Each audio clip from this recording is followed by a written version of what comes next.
Hi everyone, hello for another set of notes in our kind of Cold War modern America unit here. Today we're going to kind of lump together, unfortunately, three events, major events that occur during the Cold War. Two of these are wars in themselves, technically. Well, we'll get there. But remember I said the Cold War itself was not a war, but there were wars within the Cold War caused because of the Cold War. But remember that the Cold War is just that political standoff. Think about SpongeBob and Patrick, okay? He's just standing there menacingly. Okay, that sums up the Cold War. We're not actually technically fighting a Cold War. But there are a couple of wars within the Cold War, which is what we're going to cover today. So, just some refreshments of reminders here of the United States' policy towards communism. We want to contain communism. This comes about as a result of some large countries falling to communism after World War II. I mentioned this in our last video, I think, but here it is. China falls to communism after World War II. Now, China back then wasn't what China is today, if that makes sense. But it's still a large country, and having any country really, but especially one as large as China, fall to communism at this time is very scary for us. We are absolutely deathly afraid of communism, and watching countries convert to communism is very, very frightening to us. Communism starts to spread into China's neighbor, Korea. I just actually talked to my freshmen, my World History 1 kiddos, about Chinese influences on its neighbors, Korea and Japan, over the years. Here we are again talking about how China influences its neighbors. Korea starts to have some communist, I hate to say uprising. I guess uprising would be an okay word. And we really decided now is our time to really kick that containment policy into high gear. This is what gets us involved in Korea, communism. We want to stop the spread of communism. If you were taking the SOL, which luckily you're not, I would say to you, if it's asking you about the Cold War or something during the Cold War, your best bet is something about communism. Choose the answer that says something about how the United States hates communism. That's pretty much the highlight and the headline of the Cold War for us. After World War II, Korea ends up getting divided because of this communist uprising. I'm still not finding words that I like for that. But anyway, we split on the 38th parallel line. You know those imaginary, those lines on a globe, right? Kind of makes it look like a wonky graph. Those are imaginary lines. Those are latitude and longitude lines. We use them for navigational purposes. And sometimes we use them to create borders. So 38th parallel. So straight across this line is the original border between communist North Korea and democratic South Korea. Notice here, where are the communist sympathizers? Next to China. What's this up here? The USSR. If you'll remember that USSR stands for Union of Soviet Socialist Republics. Also communist. You got communist here, communist here. Of course, North Korea, closest to these two, is where we're going to find our communists. Remember my memory trick when we were talking about Germany, dividing Germany after World War II. If it's north and east, it is communist and it is not our friend. If it is south or west, it is democratic and it is our friend. That's true for Berlin, that's true for Germany, that's true for Korea, and that is true for Vietnam when we get there. But anyway, so this is kind of how things ended up. Communism was becoming very popular in North Korea. They maintained democratic institutions in South Korea until 1950, the year 1950, where North Korea invades South Korea with assistance from China and Russia. So they launch a military invasion into South Korea. Now, the United States and the United Nations decide we're going to work together and we are going to help South Korea push out North Korea and maintain a democratic government. Sometimes, again, you're not taking it, but sometimes the SOL would mention Douglas MacArthur. He was a general in the United States Army. He served in the Pacific Theater of World War II. He comes back. They feel like, oh, the Pacific Ocean and East Asian countries, so you should, go over there and serve. Truman later kicks him out, and it was a big hold to do. But anyway, so when we come in on the side of South Korea, North Korea tries to gather their allies as well, right? Because you saw how small North Korea is, right? Just this little baby North Korea versus South Korea and the entire United States and United Nations. Yikes. So North Korea says, let me get my friends. I'm going to get China. I'm going to get the Soviet Union. And this really becomes, it's obviously still about Korea, but it really becomes communist versus democratic. Who is going to win? We end up in what we call a stalemate. This is when two sides are stuck because they are of equal strength. We use this word a little bit, I think, in World War II as well. Possibly World War I. I think it was World War I. I can't remember what notes. Everything blurs together. A stalemate is not... Both sides are trying, but we haven't given up. Both sides are attempting to continue to move forward and advance. But both sides are of equal strength. And so, yeah, you move a little bit today, but tomorrow you're pushed back by the other side. So I like to think of it as an arm wrestle. Two people arm wrestling, and they're both trying so hard. They're giving all of their strength to try and put the other person's arm down, but they can't because they are of equal strength. So we are stuck in this stalemate. Nothing like significant really happens. This war is kind of a total sort of a disaster for us. We kind of lost. We didn't super lose, but I don't know. We basically went back to exactly what we were doing before. We go back to that parallel. Where's my map? We go back to that line, and we kind of pretend like, oh, that's what we wanted to do, right? So you can see here, these dotted lines show you how far each side went. So we were able to push all the way up here, but then we got pushed all the way back here. Right? See how far North Korea made it in. So that was all that was left of South Korea at one point. So we just kind of end up pushing each other back and forth. We were finally like, you know what? We will just go back to the way it was before. So pretty much nothing changed. To this day, North Korea is communist, is very much so an authoritarian, basically a dictatorship, totalitarian government. And South Korea is a democratic government. They have elections, and we are actually quite decent friends with South Korea. We still have troops deployed there, and it's very tense between North Korea and South Korea. Do I have pictures? No. In between, right where the border is what's called a DMZ. It stands for Demilitarized Zone. And we know what demilitarized means because we know what the word disarmament means. Demilitarized is basically the definition of the word disarmament. And it's like a very small piece of land where there can be no military because they're afraid of, something going wrong. Somebody accidentally drops a gun and it fires, and then, North Korea thinks they're being attacked, and then they start bombing, and everybody's bombing, and nobody meant to be bombing. So within this small strip of land, there are no soldiers, no tanks, guns, etc. And then right outside of the DMZ is almost every weapon each of these countries own.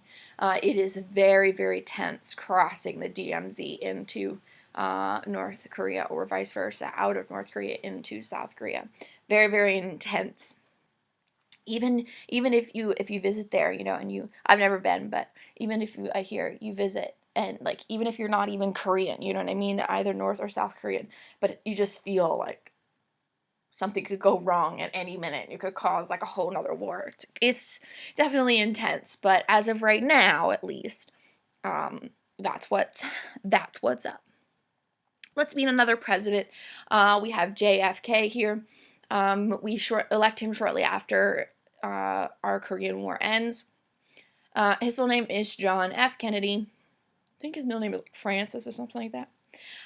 He is the first Catholic president of the United States. Remember, for a long time we talked about this, right? People didn't trust Catholics because they thought that they would listen to the Pope over the President of the United States. First Catholic president in 1960. He's very young. I don't feel like his pictures make him look that young, but he was, I believe, the second youngest president in United States history. First was Teddy Roosevelt. And he's just charismatic. He's from Boston, so he's got this really thick Boston accent. He's got a young, cute wife who's stylish, Jackie Kennedy. He's got young kids. When he was campaigning, his wife was pregnant, and so they just look like this classic, what people would consider like that stereotypical, traditional family, right? Cute, happy, young couple. Cute little kids. She's pregnant. They're going to have a baby soon.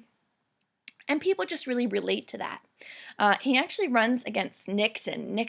Our infamous Nixon, if you know anything about Nixon. He's not president yet. Nixon hasn't been president yet, which is kind of what sets him up for all of the misdoings that bring him down. But anyway, he runs against Nixon, and they have debates. They have, you've seen a debate, a political debate. And they put them on the radio and on television. And a very interesting phenomena occurred here. People who watched the debates on television said that JFK won the debate. Now, you don't really win a debate, but they said that he did better in the debates than Nixon. People who listened to the debates on the radio said that Nixon did better than JFK.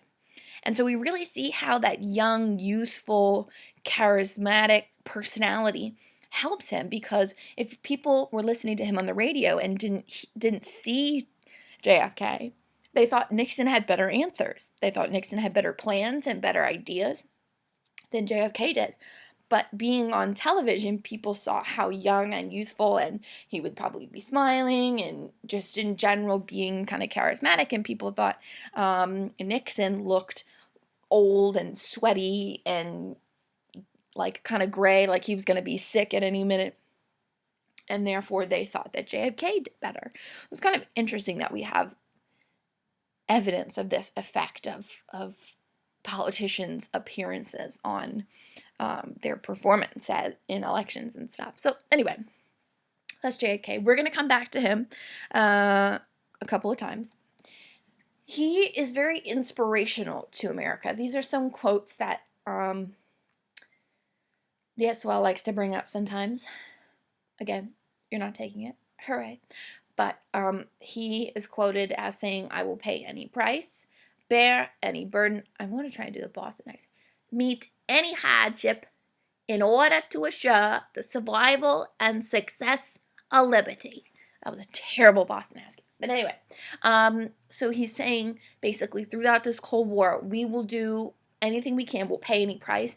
We will go through any hardship, any burden in order to make sure that liberty, freedom, free choice, free will, democracy survives and succeeds. He's also, this is probably one of his more famous, if not the most famous JFK quote. "Ask not what your country can do for you. Ask what you can do for your country." Wow, I didn't even think that could get worse, but it did. So here he's saying, don't ask, what can I get from the government? What are they going to give me? Ask what you can do to help your country. In the same line, he actually creates the Peace Corps. So if you've ever heard of the Peace Corps, that was created by JFK.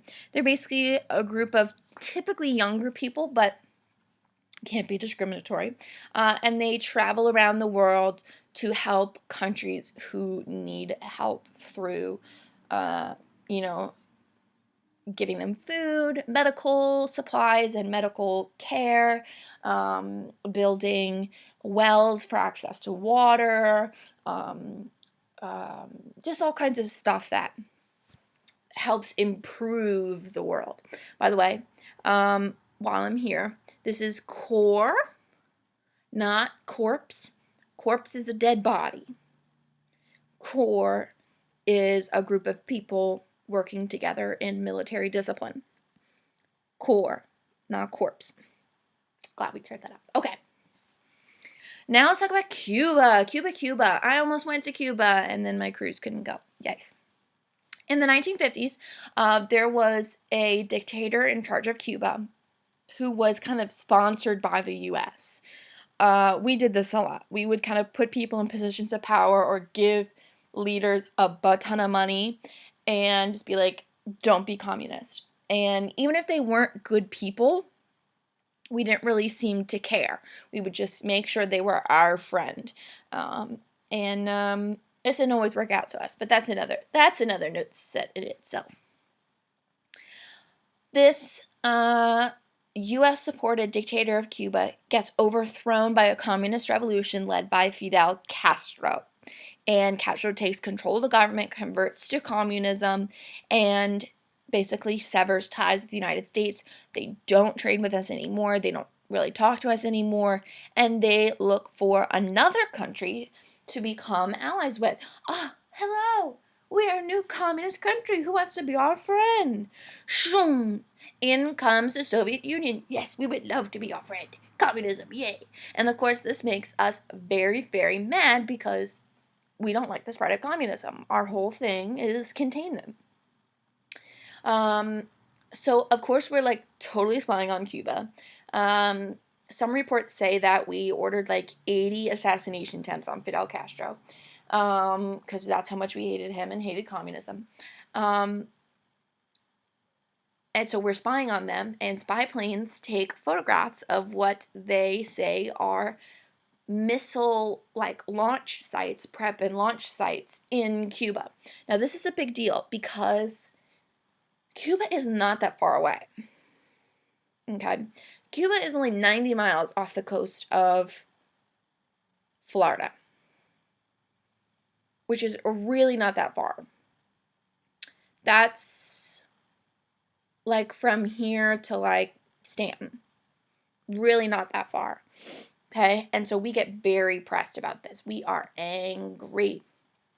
This is a map of how far missiles could reach at the time from Cuba. So, I mean, you can see how close they are. These are the missile launch sites that we found. Even with just short-range missiles, only 1,000 miles, they could still take out Miami as it's a major city. New Orleans is a major city. Dallas is a major city. And this is a lot of shipping as well. So this could take out quite a bit of United States shipping. Just outside of Washington, D.C. We are probably like here-ish. Okay, so we might not get a direct hit on one of these Cuban missiles, but we definitely would feel it. With the long-range missiles, 2,000 miles from Cuba, you could hit all over here in Salt Lake City. Washington, D.C., totally done. New York City, totally done. Chicago, totally done. Okay? Everything in between here could be gone. That's a lot. That's a lot of power that they have over us if they finish setting up these missiles. So we are nervous about this. This is not okay to us. This leads to the Cuban Missile Crisis. President Kennedy calls up the Soviets, you better stop it. You better get these missiles. You better come here and get these missiles. And these Soviet ships were creeping closer and closer and closer to Cuba, probably with missile stuff on them, right? And they're creeping closer and closer. And for 13 days, everybody basically thinks there's going to be nuclear war. right? We've set up a naval blockade of Cuba, right? So we set our ships all around Cuba, and if any of the Russian ships try to get through to try and get to Cuba, we're gonna shoot at them. Remember Dwight Eisenhower and his policy of massive retaliation, right? Don't mess with me. And they're probably gonna shoot back at us, and everybody has atomic bombs, so we're just gonna be throwing atomic bombs everywhere, and we're all gonna die. And that's pretty much what happened for 13 days. Everybody's just terrified that everything is gonna basically lead to nuclear war.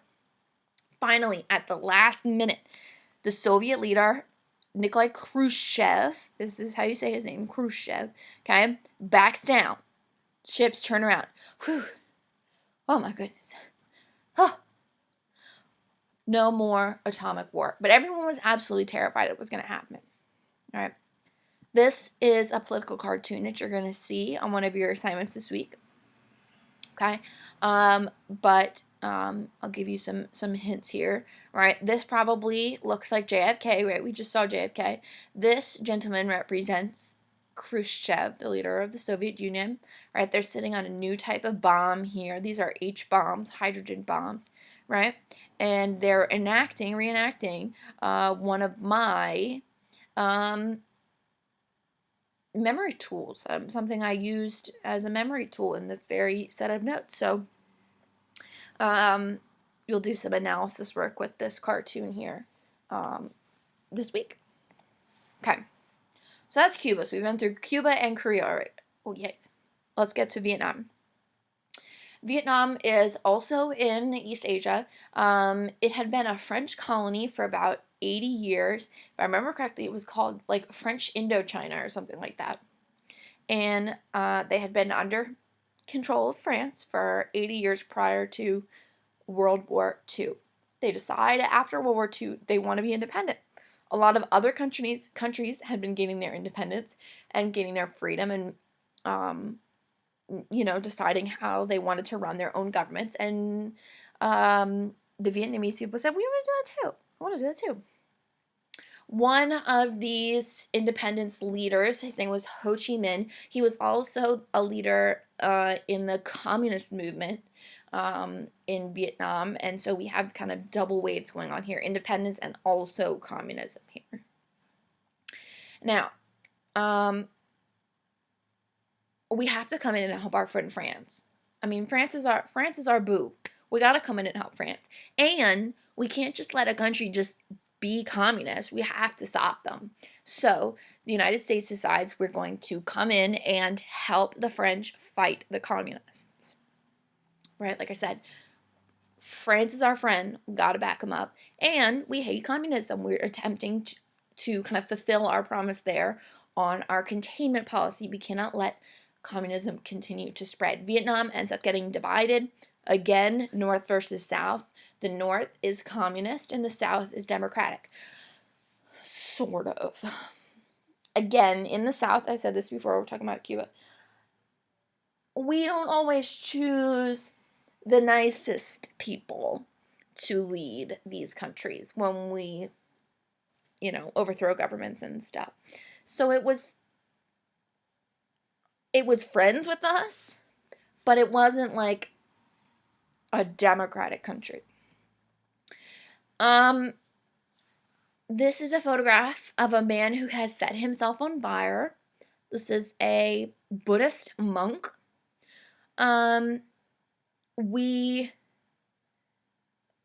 Basically the guy we put in charge in South Vietnam, his name is Diem. There it is, Diem. He is kind of a jerk. He is very prejudiced against Buddhist Vietnamese people, and so he burnt Buddhist temples.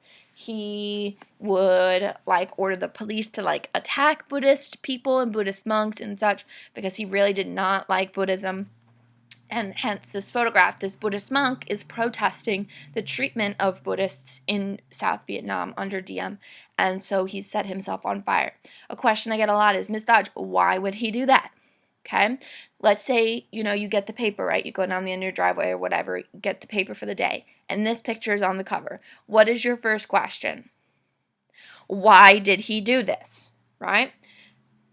that makes you read the article about the picture, and you learn about the unfair treatment of Buddhists in South Vietnam. So he's calling attention to everything that's been going on. He's making a statement. I would rather literally set myself on fire than live under Diem in South Vietnam any longer. So he's making a statement there. Obviously, yes, it hurt. Obviously, yes, he died. But like I said, he's making a statement to draw attention to how harsh the conditions are, how corrupt the government is in South Vietnam to try and make change.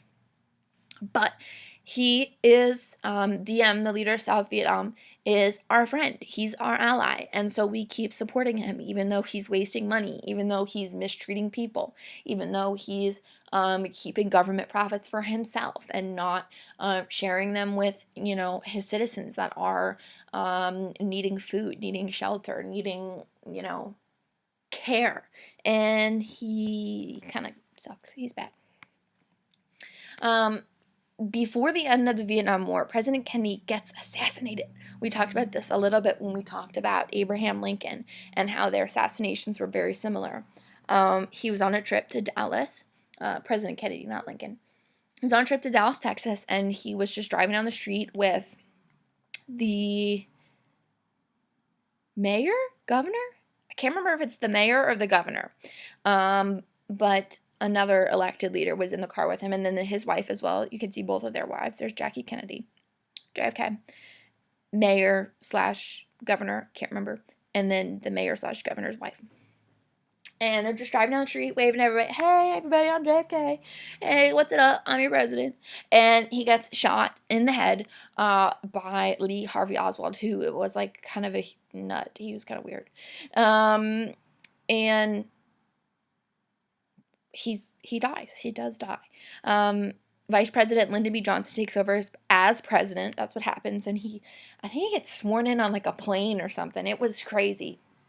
And Jackie Kennedy is there, and she's still wearing the dress, and it's covered in blood, and she's just like standing there watching someone else take over as president. It's totally crazy, man. I can't even get into that.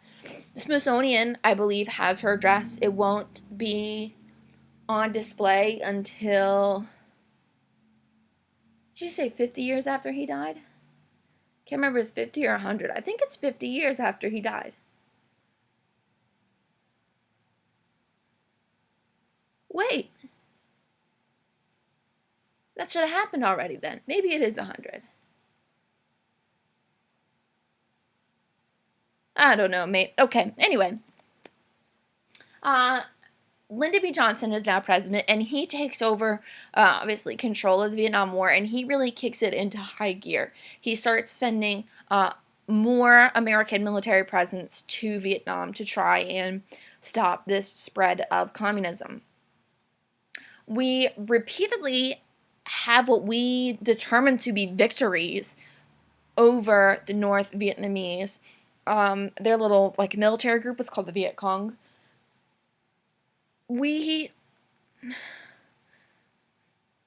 Well, I'll get there when we get there. Anyway, Lyndon B. Johnson, he doesn't run for another term, and so we have to elect a new president, and we elect Richard Nixon. Yikes. The beginning of the end, my friend. President Nixon decides it's time to get out of Vietnam, and so he creates a plan called Vietnamization. Vietnamization. Not a super creative or easy to say name. Basically, here's his plan. Okay. American soldiers would train the South Vietnamese soldiers in like the American military ways, so they would be stronger and better trained, and they'd have more discipline. And then the American soldiers would come home, and the South Vietnamese would be able to defend themselves. This plan totally failed. The American soldiers went home, and like almost immediately, South Vietnamese soldiers were kind of overwhelmed by North Vietnam because North Vietnam was getting help from other communist countries, and we kind of just left South Vietnam there. We were just like, sorry, we don't feel like being here anymore, and we just left, and it was a total failure because the whole country became communist. There was no more North Vietnam and South Vietnam. It was all one Vietnam, and I want to go over there, and it was a communist country. It's still like kind of communist, like not like North Korea, but it's still like technically communist. But we are friends with Vietnam again. We'll talk about how that comes about in another set of notes. But yeah, so kind of a huge failure. So none of these things really were super successful for us. I guess we won the Cuban Missile Crisis, but Cuba was still communist and still kind of is communist, so we didn't really win any of these things. All right, now I'm going to show you some pictures from the Vietnam War. The Vietnam War was incredibly unpopular. We're going to look at how people protested the Vietnam War towards the ends of these notes, and also with one of our other assignments this week. The reason it was so unpopular were all of these things were being published. These pictures I'm about to show you were published on the news. You know, you saw them at night when you watched the nightly news. You saw them in the newspaper in the morning. They didn't have the internet back then, but and so people were seeing how intense this war is, and it was shocking. It was very shocking. Okay, you can see here, this is someone about to assassinate a believed member of the Viet Cong, a communist, right? Okay, I believe these are dead bodies, and then they're working to defend from whatever these people were killed in front of. Okay. Vietnam is very much a tropical climate. So lots of jungles, lots of what we might call rainforests. They have a monsoon season every year, which means for basically most of the summer, it's raining almost constantly. You can see just how lush and how tropical it is down here. Bogs and marshes and such. This was something that allowed the Viet Cong and the communist military to evade from us as long and as well as they did, because they knew the jungle. They knew how to survive in the jungle, whereas we really weren't prepared for that. You can see children running and screaming here. It was definitely a very intense war. They had this chemical called napalm that was basically like gasoline, but in like jelly form. And it basically ignited on whatever it touched, and would start fires and like burn whole towns and stuff. They also had something called Agent Orange, which was used to basically like deforest, like kill plants and stuff so they could get through.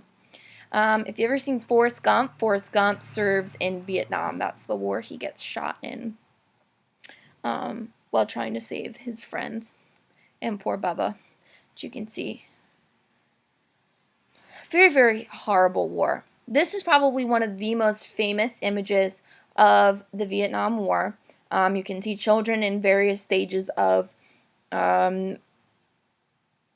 clothing or no clothing. They are running from a napalm attack, so that's what's occurred behind them.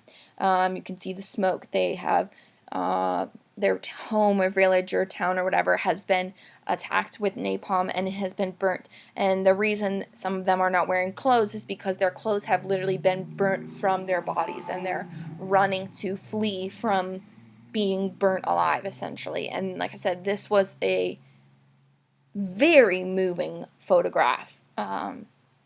Probably the most famous photograph of the Vietnam War. And you can just see the pain in their faces and the distress of everything that's been going on. And it really kind of summed up the Vietnam War.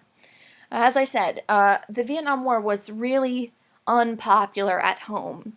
There were some people who were in favor of Vietnam. People who are pro-war, we typically call them hawks, like the bird, because that's a very predatorial bird, very fierce bird. People who are pro-peace are called doves, right? That kind of stereotypical dove as a sign of peace,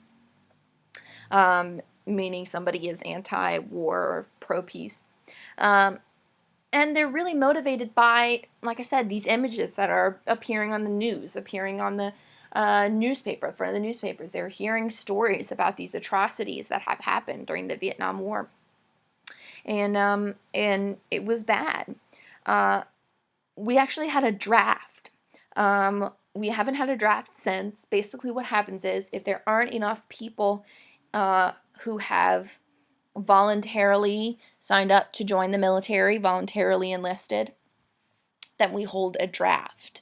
Only if we're at war. If we don't have a lot of people sign up for the military, but we're not technically like fighting anybody, we won't have a draft. But if we're at war, they'll have a draft, and only men are eligible. You get signed up for the draft usually when you go to the DMV to get your driver's license. When you turn 18, you are officially eligible for the draft. You get a little draft card, has a number on it, and whenever they implement the draft, they will do like a random drawing, and they'll say, okay, if your draft number ends in 3, congratulations, you are now part of the military, and you go and you have to check in with them, and they'll make sure you aren't like 9,000 years old or something like that, something that would prevent you from being in the military. And then congratulations, you're going to war. People protested the draft. They would burn their draft cards, or they would physically harm themselves to avoid serving in Vietnam. So for example, like I said, you have to be military fit in order to be officially drafted. So people would like throw themselves down, hills and stuff to break their legs. They're not going to enlist anybody into the military with a broken leg or 2 broken legs, so you got to stay home. Yeah, your legs were broken, but at least you weren't going to Vietnam, where you would have a very high chance of dying.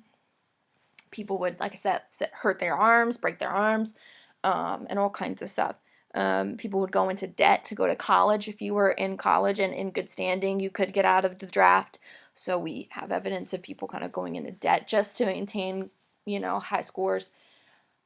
We even have a couple of instances where college professors would just give kids good grades in order to help them avoid going to Vietnam. Because if you were in school and you had all D's, they would be like, well, you're not doing anything anyway, so let's go. But if you were doing really well in school, they would keep you from having to join the draft. So just a lot of resistance during the Vietnam War. There would be war protests. There would be anti-war protests. All kinds of stuff. This was particularly popular with younger people. And it makes a little bit of sense because those are the people getting drafted. If somebody says, okay, you're going to go fight this war now, you might die. And you say, well, what are we fighting this war about? And someone just says, oh, because we hate communism. You're probably going to be like, no thanks, you go fight that war. So it was very popular among young people to be doves, to be anti-war. And this ends badly, unfortunately, in one particular case. But I'll talk about that in a minute. So you can see here some more protests. All right, even little kids. Strike for peace. Okay, this is a whole separate issue, war racism draft. So basically, he is protesting higher rates of people of color, well, men of color, from being drafted because they were typically excluded from universities because of their ethnicity, or kept out via high tuition rates and that kind of stuff. So they were exempt from that. So a large number of people of color were, again, men of color, were drafted over white people. You can see all kinds of this is a sit-in. Okay, the reason I said sometimes it ends poorly is some students at Kent State University in Ohio had a protest of the Vietnam War, and the university called in the National Guard to control the crowd. And through a series of unfortunate events, the National Guardsmen ended up shooting into the crowd and killing 4 students and injuring 9 more. And it was a huge, obviously, a deal, and everyone saw it as, attack on peaceful protests, and it was a big to-do. Vietnam soldiers were not welcomed home. People blamed them for the war, but eventually things kind of switched over to supporting soldiers, but not the war itself. And there's a beautiful memorial for the soldiers who were killed in Vietnam. All right, that's it for this one. Bye, everyone.